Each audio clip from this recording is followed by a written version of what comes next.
राधे राधे भक्तों, भगवत गीता अमृत में आपका स्वागत है। आज हम गीता के प्रथम अध्याय के दूसरे श्लोक का अमृत पान करेंगे, जिसमें संजय धृतराष्ट्र को युद्ध भूमि का आंखों देखा हाल सुना रहे हैं। श्लोक इस प्रकार है।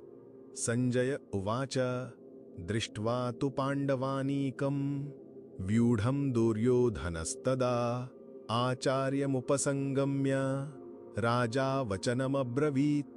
अर्थात संजय ने कहा, उस समय पांडवों की सेना की व्यूह रचना को देखकर राजा दुर्योधन अपने गुरु यानी द्रोणाचार्य के पास जाकर ये वचन बोला।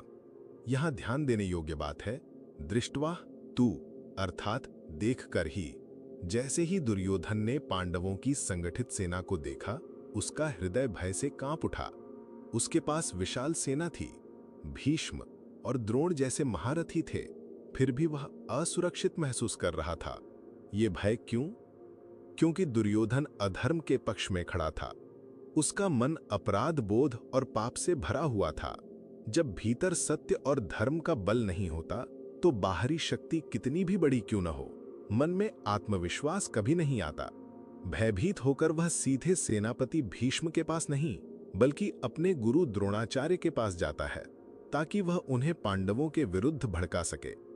ये उसकी कूटनीति नहीं, बल्कि उसका डर दर्शा रहा है।